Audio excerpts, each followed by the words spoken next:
গোসাইগাঁওয়ের দোতমায় UPPL প্রার্থীর নির্বাচনী প্রচার, পায়ে হেঁটে প্রচারে রাজু কুমার নার্জারি। কর্মী সমর্থকদের নিয়ে 23 মার্চ থেকে শুরু হয় তার দোতমা পরিবর্তন যাত্রা। ইতিমধ্যেই তিনি 70 কিলোমিটার হেঁটে প্রচার করেছেন। গ্রামাঞ্চলে গিয়ে বাড়ি বাড়ি গিয়ে প্রচার করেছেন রাজু কুমার নার্জারি। দোতমার শেরফাঙ্গড়িতে রাজু নার্জারির হয়ে প্রচারে সাংসদ জয়ন্ত বসুমতারি।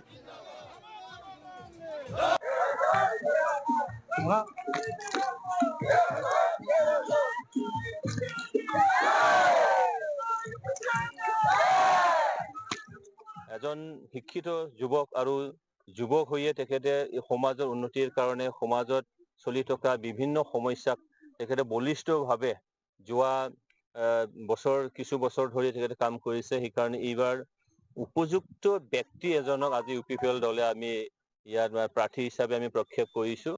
উপযুক্ত এজন MLA হিচাপে পাবলৈ আজি দতমা সমষ্টিবাসী গৈ আছে। সেইকাৰণে কোনো দ্বিধাবোধ নকৰি, কোনো বেলেগ এটা চিন্তা নকৰি আমি অকল ইয়াত ৰাজু নাৰ্জাৰীৰ কাৰণে ৰাইজক ভোটদান কৰিবলৈ মই আহ্বান জনাইছো।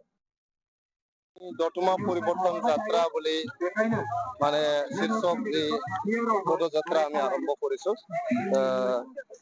3 দিন আগত আৰম্ভ কৰিছিলো মেইনাগুৰি বজাৰত। এতিয়ালৈকে আমি প্ৰায় 66 কিলোমিটাৰ আমি কভাৰ কৰিলো।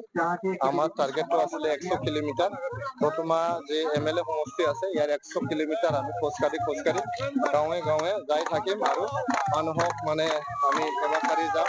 মানুহৰ মন জয় কৰিবলৈ, মানুহৰ আশীৰ্বাদ বুটলিবলৈ, মৰম স্নেহ বুটলিবলৈ এই যাত্ৰাটো আৰম্ভ কৰা হৈছে। দতমা অঞ্চলত